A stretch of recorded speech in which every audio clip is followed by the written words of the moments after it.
Welcome back to the Warehouse Podcast and welcome to opening day. My name is Jesse, and this is the day that so many Oriole fans have been waiting for. After the Orioles wrapped up a fantastic spring training, the Orioles are now entering the season following having won 101 games in 2021, and the Orioles are looking to come back and do damage. Opening day, a lot of times, even though there's always excitement, for opening day because it begins a new season of baseball and spring a lot of times for Oriole fans. It Our hopes and our excitement isn't always fully there because we anticipate some sort of doom coming, but not so this year. The Orioles have high hopes and expectations to repeat as division champions, and to hopefully this year do damage in the playoffs and potentially win a World Series. So, a lot is different this year for opening day. Um, Very much, we sort of had the same ceremony leading into opening day. The Orioles normally do this sort of orange carpet from center field down to the infield. And we had that sort of for the introductions of the players. And it was a little different. There was a little bit different in the ceremony. Before the game, David Rubenstein, Cal Ripken were on the field for whatever festivities were happening and opening ceremonies were happening. Of course, the Orioles now have this new ownership group, so they were sort of being introduced to the fans of Baltimore. Rubenstein went on for an interview for like I think the second and third inning of the baseball game, where sort of just letting fans know who he was, that sort of thing. So, but yeah, and of course, then in addition to Rubenstein on the field, we also had Cal Ripken, who's also a partial owner of this team now. So of course, Oriole fans know him, have seen him around a lot, etc. Even post his career. So, yeah, so the Orioles are beginning this quest for winning the World Series, and it started today, and the Orioles sort of went off in flying colors. They ended up beating the Angels 11-3. They played a really good game. In addition, the Angels played a really bad game. So the combination of those two factors led to this 11-3 final score. And I'm gonna spare everybody the jokes that everybody makes after the first game of the season. When everybody says, "Oh, we're gonna go 162-0," I'm not gonna make those jokes. I think those sorts of jokes are tired at this point. I feel like I hear them every year, and no Major League Baseball team in this current format is ever gonna go 162-0. So I'm not gonna be making those jokes here, but the Orioles are undefeated right now. We have a perfect, unblemished 1-0 regular season record. So that's something to be excited about for right now. And yeah, we are getting this season started. We do go on the road soon. So there's going to be a little difficulty there, but these initial three games at home against the Angels, this is sort of easing into the schedule in a sense because um, of course, the Angels have sort of been a disaster of a team for years, and this Angels team doesn't anymore have Shohei Ohtani because he is now on the Dodgers. So, one of the two big threats and the two big weapons that this Angels team had last year, one of them is gone. The other, of course, being Mike Trout, who we'll talk about in a moment. But so yeah, just uh this is a Shohei Ohtani less Los Angeles Angels team. And we sort of saw that on the field today, right? They do have a new manager, Ron Washington, who I don't know. It's interesting. He hasn't been a major league manager in a few years. He was the third base coach for the Braves for a while. And I'm guessing that he sort of wanted to find his way back into a major league manager role. I don't know if he was regretting the decision to come to the Angels after this game or not. Of course, Ron Washington is a manager with a fantastic track record.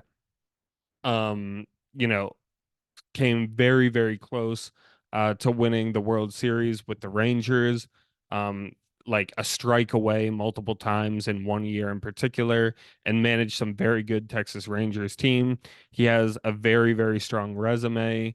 So in some ways, I know he's trying to get back to being a major league manager, and this was his ticket to do so. But this Angels team is sort of a disaster. Everybody sort of knows this despite having some of the premier talents in baseball. The on-field product has just been horrendous for years and years. And every manager who goes there uh, comes out not having really improved the team at all. So we'll see if Ron Washington can change things for the Angels. I guess if anybody can, I would think he's one of the guys to do it. But from his perspective, that's a tough situation to be walking into. And he's an older guy at this point. I'm sure he wants to win a World Series, um, like soon, I would imagine. So coming into this Angels situation, it's a difficult one. So we'll see what he does. But the game today, if that's any indication for how the Angels are going to be for the rest of the year, yeah, good luck to them. That's all. That's all I can really say. As far as the Orioles, this is the perfect way to start the season. Really exciting. So much momentum coming into the game. So much momentum coming out of spring training. Of course, the Orioles having quote unquote won the Grapefruit League, having the best record in the Grapefruit League. The Orioles did great in spring training. So there was a lot of momentum, a lot of build up to this game. And the Orioles delivered. As I said, 11-3, not much better that you can hope for than a final score like that. Whenever the offense puts up 11 runs in a game, you could be excited about that, despite almost no matter what the pitching looked like on the other side, 11 runs, that's inarguable. So 11 runs should win you 99 plus percent of games. So yeah, off to a good start from that perspective. Of course, I have to start, even though I've been talking for a few minutes, but I think it's obvious what needs to be talked about first with this game. Uh, Corbin Burns, the Orioles starting pitcher, of course, the big acquisition that the Orioles decided to make this offseason.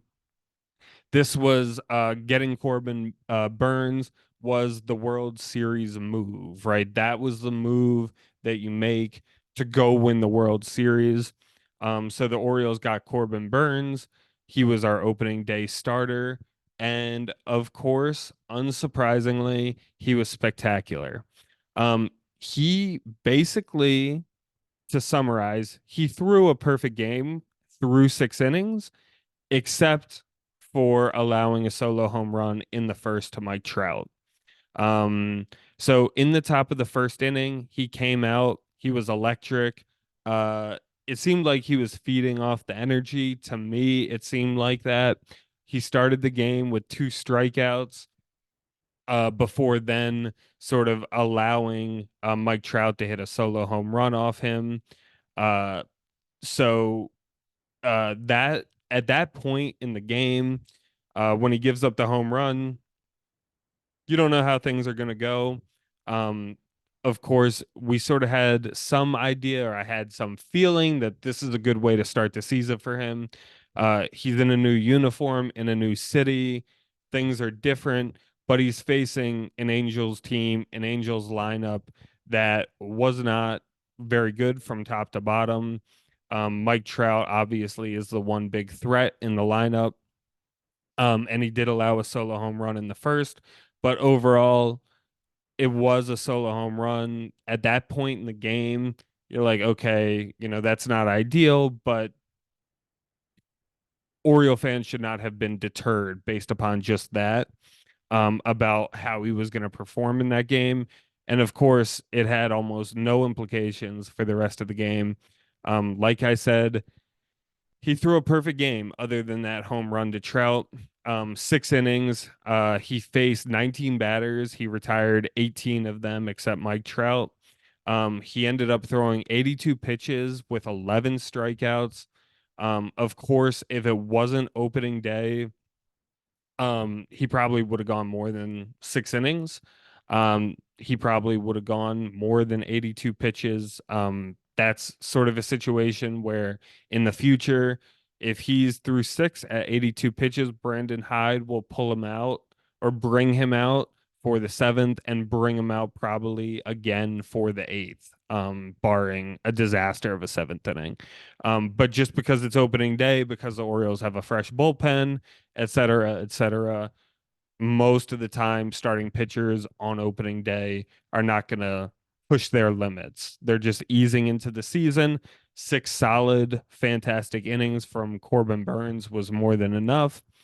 And Brandon Hyde pulled him after that. So the game was already out of hand at that point. Maybe if it's a 4-1 game at that point or something along those lines, maybe Brandon Hyde decides to leave him in another inning just because, okay, we're actually this actually is a competitive game and he is a good option for, and one more inning isn't going to hurt him in the long run. But because it was such a blowout, even at that point when he got pulled, Brandon Hyde isn't going to push him at that point, and it makes sense to pull him. I do feel like, just from my eyes, I do feel like he benefited from a generous strike zone throughout the game. Of course, that is, a very small explanatory variable in assessing this pitching performance. It doesn't really have a whole lot to do with it. But it was nice to see. Probably in some part because of Adley, and in some part because Corbin Burns is a strike thrower. And because he's a good pitcher in baseball, he's going to get the benefit of the strike zone a lot of the time. So that is something that probably Oriole fans can expect. And because Adley Rutschman is such a good pitch framer, he is going to probably get pitches that are not strikes to be called strikes. So I think he got a little bit of that in this game, but like I said, it was nothing it was nothing completely out of line, or I don't even think it'll be out of line relative to what we see from umpires giving Burns his strike zone throughout the rest of the season. I think Burns will have a bigger strike zone than most pitchers just because of who he is. Um, but overall, fantastic start. He had tremendous movement throughout the game. This is this is to me, this is really what's exciting about watching him pitch, is seeing the movement throughout the game, and seeing him locate and use his movement to his advantage. And that's how really, you can throw really hard in baseball. And throwing really hard helps get strikeouts, of course, no doubt about that. But movement too also helps get strikeouts. And Corbin Burns has fantastic movement on his pitches. He had that today, which in large part led to the 11 strikeouts that he had. So overall, this is exactly what Oriole fans were hoping to get out of someone like Corbin Burns when we acquired him this offseason. If this is any indication, which it's probably not, because like I said, this is an Angels team. Not everything is going to go this smoothly for Corbin Burns throughout the rest of the season, but this is what he definitely demonstrated today, what he is capable of moving forward. And this is exactly what Oriole fans wanted to see. And he was spectacular. And there's no way that you could sort of take that away from him, from this performance today. Like I said, just the one blemish to Trout. It was a mistake, probably. Uh, but overall, great performance. And we will, I mean, basically, I would take that performance almost every time. Yeah, we'd like him to go another inning or two moving forward. But 6 innings, 1 run, 11 strikeouts on just 82 pitches was great. So moving on, after the 6 innings, basically the bullpen came in just to sort of, get us to the finish line. Basically, it was already basically over at that point when the bullpen came into the game. But of course, we just had to throw a few guys to eat innings. Um, Ballman pitched the seventh, Breeze through his inning. Dylan Tate, sorry, Brandon Tate. Dylan Tate struggled mildly in the eighth. He walked two, and he sort of was negatively benefited by a Jorge Mateo throwing error from second base. I'll return to that sort of when I talk about Mateo a little bit. It probably should have been picked on Mountcastle. That's always picked by Mountcastle. That's always an error that is going to be given to the person who's throwing, but always in those situations, especially in that one today. I definitely feel like the first baseman had a lot of responsibility in that error. And I felt like Mountcastle had a lot of responsibility in that error because the throw wasn't too wide. And a lot of times when you're a middle infielder throwing the ball to first, obviously you want to get it on a line over to first base. But a lot of times, like if that doesn't happen, you're comfortable throwing it on a hop over to the first baseman, trusting that they're going to pick it. And In that situation, Mountcastle didn't do that. That's fine. It didn't end up having a big impact on the game, but the air did end up going to Mateo on a throwing error for that. So Tate struggled a little bit in the eighth, but then Aiken breezed through the ninth and didn't have any problems. So that was sort of the pitching side of the game today. Like I said, very smooth. Of course, you can see by who we chose to put in to these final 3 innings. It says exactly about where the game was at that point. We put in Ballman. Aiken pitched the ninth, who's probably one of the lower tier guys in the bullpen. And then for the eighth, we pitched a guy who hasn't pitched in forever. So because of all that, um, with who the Orioles decided and chose to go to, speaks to the situation of the game at that point in the game. As far as the offense goes, there were a couple accent points over some of the players in the lineup, but it was very much a group effort. Every single person who was in the starting lineup for this game, got a hit except for Ramon Orias, who walked, and he also reached on an error by Rendon. But everybody else in the lineup got at least a hit. So, the Orioles offense, obviously having scored 11 runs, was really, really effective today. I'll talk about just a few things. I can go through the first inning. The bottom of the first was a big inning for the Orioles. They scored 2 runs. Sandoval was wild. He pitched almost 30 pitches in that first inning. He started the game off with a walk to Henderson on 4 pitches. There was then a bloop single by Rutschman, and then another walk. And so at this point, the bases are loaded with no outs, and Anthony Santander was up. Of course, not a good situation to be in if you're Patrick Sandoval. And Santander hit an RBI ground out to the third baseman. Probably should have been a double play. This Angels defense today was pretty much a disaster. And this ground ball probably should have been a double play. But Santander was able to leg it out and get the RBI. And then after this point, so keep in mind at this point, it's a 1-0 game coming into the bottom of the first because of the Mike Trout home run in the top half. And after Santander um grounded into a force out, Austin Hayes came up with one out, struck out, made it two outs.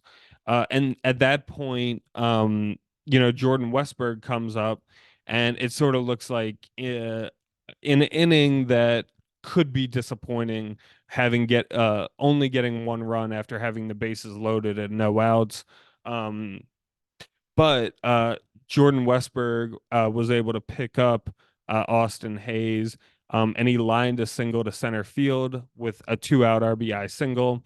And of course, we look at the final score and we think it was a rout and everything like that. Patrick Sandoval um, is a very good pitcher in general. He probably hasn't like fully reached his potential yet, but he even showed flashes of it today. Um, if in a hypothetical situation, Jordan Westberg gets out, and the inning ends 1-1, Sandoval may have came off the field and felt like, I minimized the damage. Okay, starting to feel better about himself, starting to feel some positive vibes. And when he got Austin Hayes out, he was probably excited and felt like, okay, maybe I can get out of this inning. And 1-1, no big deal. We got a long way to go, etc. So when Jordan Westberg hit the RBI single, that was probably a gut punch to Sandoval, and it sort of it potentially, obviously, we don't know. I don't have a crystal ball that would tell me what happened in another hypothetical situation where Jordan Westberg does not get that single, but potentially that sort of set the table for the Orioles to open the floodgates later in the game, and to not allow Sandoval to build some confidence and sort of ease into the game. Uh, Sandoval was taken out in the second inning. So he did not have a good start. And I'll go through the second inning a little bit here. But yeah, Sandoval was taken out in the middle of it. So I really do think that it's possible. Again, it's possible that if Westberg did get out, the Orioles come up the next inning, start getting guys on base, and we have a merry-go-round on the bases again, and then Sandoval gets pulled anyway. But there is an alternate reality where, okay, maybe he calms himself down, he pitches the second and a third inning, and then Corbin Burns maybe is under pitching under. I don't think much would have changed what Corbin Burns did, but maybe there's a little more stress, and you know he doesn't have Corbin Burns was benefited by probably feeling comfortable at a certain point when the Orioles established a big lead, not having to worry too much, being able to relax a little bit and pitch in a relaxed sort of state where not every pitch is that significant, and not every pitch could lead to a home run, which would tie the game or let the Angels take the lead or whatever.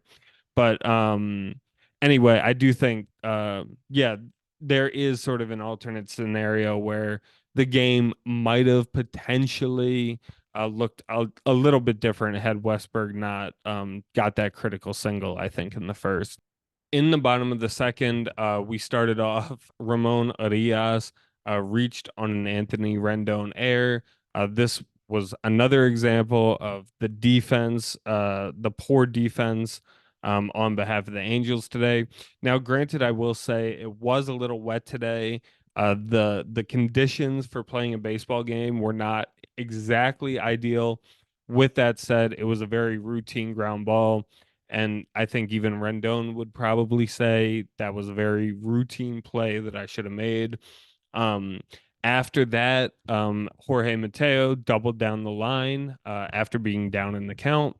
Gunnar Henderson struck out, but then Adley came up and hit a two RBI single later. there was a sac fly by Anthony Santander, also being down in the count 1-2. And then Hayes ended up again. Uh, Hayes ended up reaching base in that inning. And this is when Patrick Sandoval got pulled. So at this point in the game, after just the second inning, it was 5-1 Orioles. This was more than enough for our pitching staff to finish this game. But the Orioles did not stop scoring after that point. The Orioles, as I said, ended up scoring 11 runs, but five in the first couple innings felt like more than enough to seal the victory for the Orioles. Jose Suarez seemed to come in. He did stabilize things a bit for the Angels um, until in the fourth inning, Anthony Santander hit the first home run for the Orioles season. It was a two run home run from the right hand side, which of course, if you look at the numbers last year, the vast majority of Santander home runs last year were from the left side of the plate. Not surprising that a majority is, but even more than most switch hitters, his numbers were skewed to the left hand side. So not surprising, Anthony Santander would be the first Oriole to hit a home run. We know what his power looks like. We know how good a hitter he actually is. And we expect him to have a great year this year. So it wasn't surprising and it was very fitting, I think, from just an Oriole perspective that Santander is the guy to start the home runs for the Orioles this upcoming year, as he is probably our largest power bat in the lineup. Um, so there was another home run, a big home run later in the game. Well, big depending on how you think about it. I think it was big for Cedric Mullins. Mullins uh, hadn't had a hit up to that point, but he hit a 3-run home run later in the game. At this point, it was 8-1. So when I say it was big, I think I'm just talking about mainly it was big for Mullins. And I say it was big for Mullins because he had a rough spring. Tyler, just last episode, identified Mullins as sort of his X factor for the season. And I think everybody in Baltimore is hoping that Mullins has a great season. But just we know that injuries is kind of a thing for him. Does sort of feel frequently, not always, but frequently plagued by injuries, especially at the end of last year. So this felt like a big home run. It was also the effect of it was pretty cool. He hit it to center. Mike Trout made an attempt to rob the home run, but couldn't get it. So Mullins ended up having a big 3-run home run, which at that point didn't affect the Orioles' chances of winning. It was just sort of an exclamation point at the end of the game for the Orioles. Because at that point, like I said, it was 8-1. This made it 11-1 at the time. But still, nonetheless, I think it was a big home run. It was exciting. Yeah, and it was a 3-run home run, so it wasn't just a solo shot. It came with guys on base.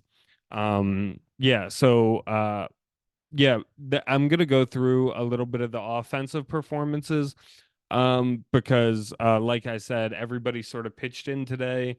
It wasn't a one man show offensively. But the two exclamation points were Santander's 2-run home run, and then later Mullins' 3-run home run. Going back to Santander for a sec, he did pitch in a lot. He went one for four, but he had four RBIs. He had the 2-run home run, and then as I mentioned, he had the ground out, which I said could have been and probably should have been a double play. But he legged out, so we got an RBI for that. And then the sac fly I mentioned as well. He got an RBI there. Gunnar Henderson, he went 1 for 4 with a walk and a run.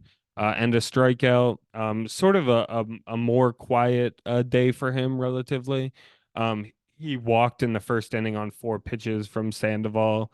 That was his walk. But he did get a hit later. Mateo, Jorge Mateo had sort of an interesting game. He started at second base, which we know that is not normal for him.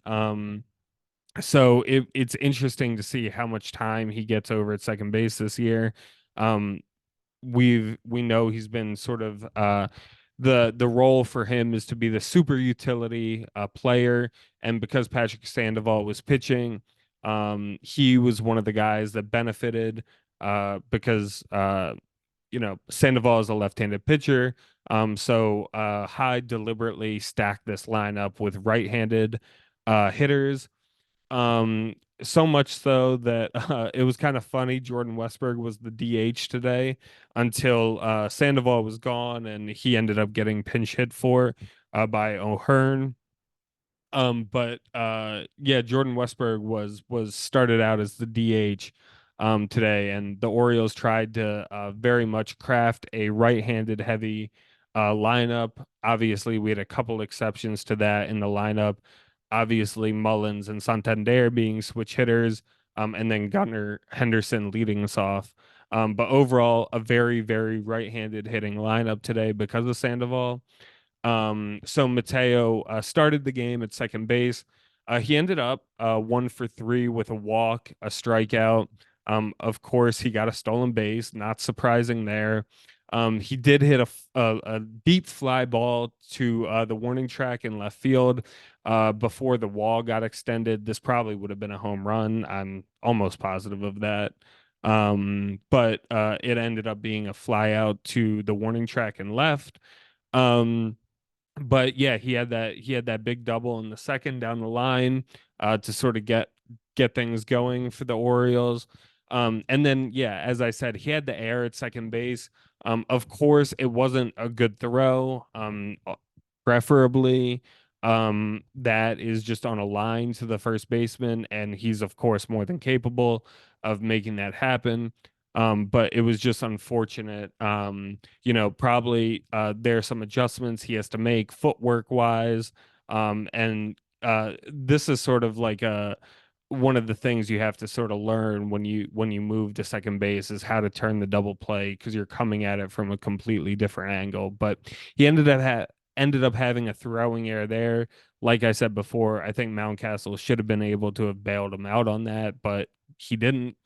So it'll be interesting to see how much time he gets at second base. Of course, I don't think we mentioned this on the last episode. The Orioles signed Tony Kemp, so we also expect Kemp to get some time at second base for this upcoming year too. Maybe we'll go into more about Kemp on future episodes or something like that, or maybe we'll do an episode on the signing or something. I'm not sure. But I mean, it's probably not in a signing worth an episode all by itself. But in any case, Kemp did not play today, so there's that. So as I said, Ryan O'Hearn did end up pinch hitting for Jordan Westberg. He hit a double. He was able to contribute to some of the Orioles' offense. Um, as I mentioned, Westberg, I think, had that big hit in the first inning. It was an important hit to drive Rutschman in. Um, and then yeah, as I said, everybody on the Orioles got a hit, except for Urias, who still made a contribution, got on base via a walk and reached on an error. And then the other big notable offensive performance for the Orioles was Adley Rutschman. Of course, if people remember last year, he went 5 for 5 with a walk. And his first two at bats, he came into the game and extended that. He got hits his first two at bats. And at that point, he, I think, was 7 for 7 on opening day because I don't think he was the previous year. He didn't play on opening day, if I'm remembering correct. So I think up until that point, he was perfect offensively, 7 for 7 with a walk. But unfortunately for him, he didn't stay perfect. I guess he doesn't his batting average on opening day was not unblemished in this game. He still had a very nice game. He went 2 for 4. He had 2 RBIs, 3 runs, and a walk. So definitely, and of course, especially for a catcher, those are fantastic offensive numbers for a single game. So yeah, I mean, I did say this to Eli and Tyler during the game. From an Angels perspective, it felt very much like a very Angels way to begin the season. I think they screenshotted this and tweeted this out. But the Angels had errors, walks, wild pitches. They lost in a blowout, and of course they had a Mike Trout home run. So it feels very Angels-esque way to start the season for them. For the Orioles, of course, we've talked a little bit on here in the past about how good the Orioles generally are on opening day. This was no different. What was different is the expectations coming into opening day for the Orioles. That is something that was very different from years past.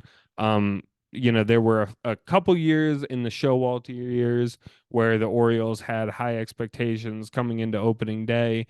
But overall, this was the big moment where Oriole fans were entering this opening this opening day, we're hoping to go win the World Series this year. So very questionable, very debatable whether we will do that. Um, of course, there's a lot of time before we begin to have that conversation again. But um, the Orioles coming into this opening day, coming in with a lot of momentum, a lot of excitement around the city, new ownership group, I think sort of um was sort of I guess symbolic to some extent of sort of a new era for Baltimore baseball. So that was definitely present and was sort of a theme throughout. So yeah, I mean just a very, very good way to begin the Orioles season is a route of the Los Angeles Angels. The Oriole debut of Corbin Burns, his magnificent, he was magnificent pitching today. And yeah, the Orioles offensively. I was gonna say defensively. The one other thing I did briefly. This was not a big deal, but it did stand out to me. I think the first time Mateo was tested today was sort of on a fly ball, more a pop up down the right field line, and he went out to make the play, and it looked a little shakier than it should have, but he did end up making the play. So I was thinking about that too. There weren't any nothing spectacular happened for the Orioles defensively.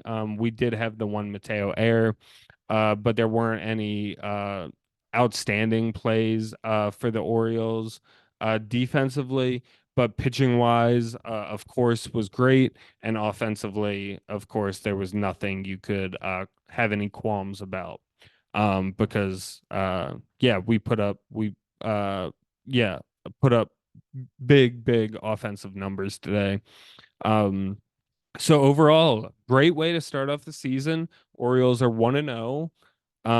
We are going to be back to continue assessing the Orioles, of course. Now that we are in the season, we should be uploading routinely 2 times per week at a bare minimum. So yeah, this was the way the Orioles wanted to start their season off. Hopefully, we just handle these next 2 games against the Angels and we just start off 3-0. And from that point forward, we never look back. We're never 500 again. We're never under 500, for the entire season. And we just sort of cruise into another AL East title. Of course, it'll probably be more difficult than that, but one can hope. So yeah, we'll see what these next 2 games with the Angels bring. but a really, really great, exciting way to start off the season. No stress, just a lot of fun. The weather wasn't, as I said, the weather wasn't fantastic today, but that didn't stop the party that happened today at Camden Yards. So with that, we'll close out here. Thank you so much for listening. If you want to check out the show, if you want to follow us, you can find us on YouTube, the Warehouse Podcast. You can find us there. We've been doing great over there, so feel free to go over there, like, follow, etc. Or subscribe, follow, subscribe. Feel free to comment on our videos if you disagree with anything or if you have any thoughts on any of what's being said on these episodes. We'd love to engage with you and get other opinions and perspectives on what's happening on the field. You can follow us on Twitter and on Instagram at the Warehouse Pod. You can feel free to email us at thewarehousepod@gmail.com. And with that, thank you so much for listening. Hopefully, this is the beginning of a really exciting season for the Baltimore Orioles. My name is Jesse. This has been the Warehouse Podcast, and go O's.